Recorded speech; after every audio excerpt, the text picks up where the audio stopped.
The topic this morning is youth literacy, and we're fortunate again to have my granddaughter, Alana McLaughlin, who has given us a youth perspective in terms of reading, recognizing that the state of Tennessee is the last in terms of literacy among the 50 states. And the reason we mention this, Alana, is primarily because we want you to address this issue of literacy in the state of Tennessee in terms of what we are trying to do in terms of making sure that more young people your age, and as we said earlier, 8 years old, more young people will be more familiar with what they have to do about reading.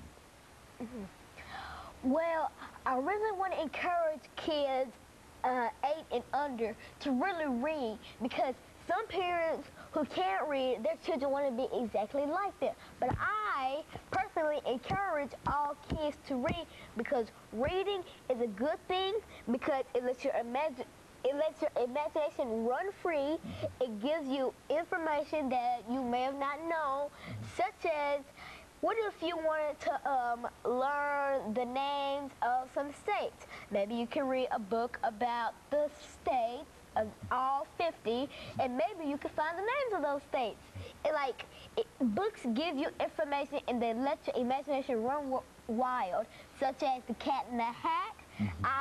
Personally, I love green eggs and ham. I mean, not the food, but the book.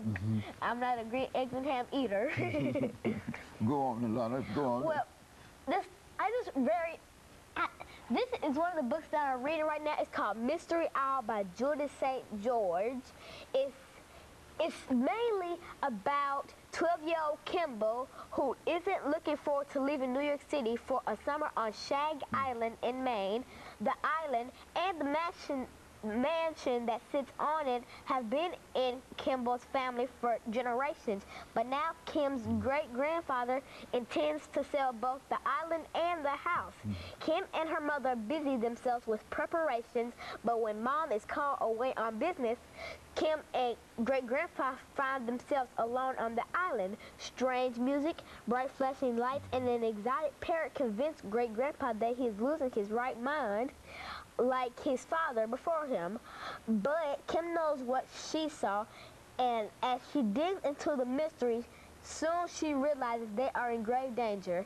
It's up to Kimball Lauder to discover what or who is haunting Shag Island. Very good. And so Lana, I think you've demonstrated to the audience this morning that there's some truth in the fact that while you might be in the while you might be in the 3rd grade, that you are in reality reading on perhaps the 5th grade level. Yes. And I also understand that you've done a number of things in your school to encourage young people that you work with to read and to be more studious. Why don't you tell us something about some of your tutoring activities? And I know it's strange to talk about you being a tutor, but go on, talk about. Well, I'm in a tutoring class at my school at Glen Enhanced Option Elementary, and I help one student named Anaya. She is the daughter of Mrs. Natasha Massey, and sometimes I help her with her homework or help her complete a page of work. And basically, I'm one out of 3 other helpers.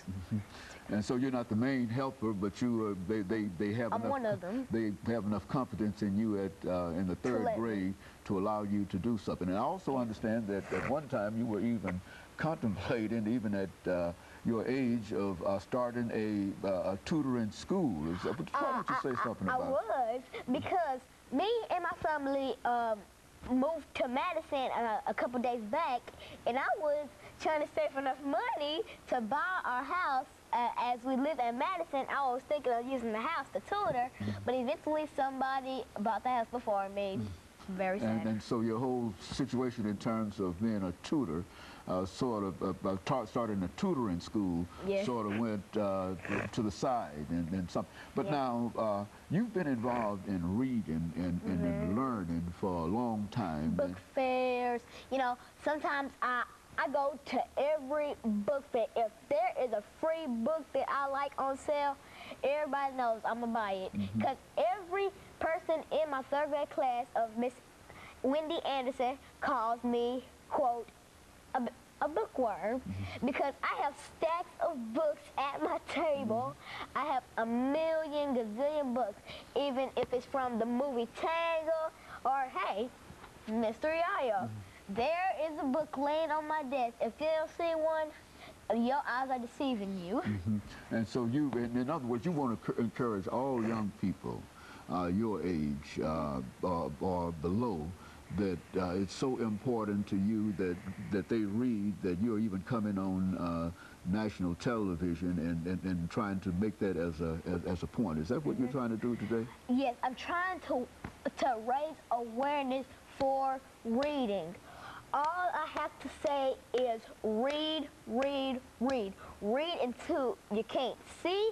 Read until you pass away. Read until you can't hear. Read until you sleep. Read for 24 hours straight.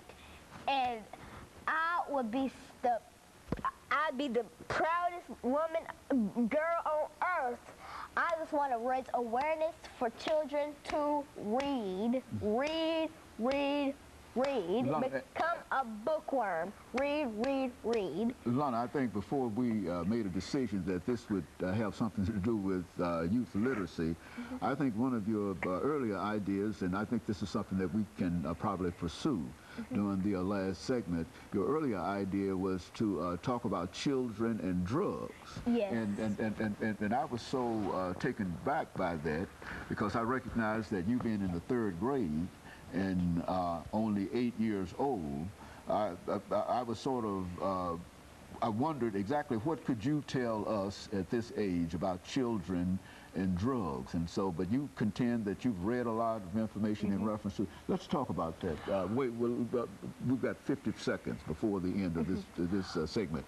And then, so let's wait a few seconds. But when we come back after this commercial break, I want you to think about why you would tell me that you thought that the whole issue of children and drugs, and especially young children, because we never think in terms of 6 or 7 year old children being concerned with drugs one way or the other. All I have to say is just stay tuned because you're in for a treat. That's all I can tell you. Stay tuned. Well, and I think that over the last 14 seconds that we have here, you don't know what's coming up. And neither do I, so I'm a stay think. tuned because Lana's going to talk about children and substance abuse.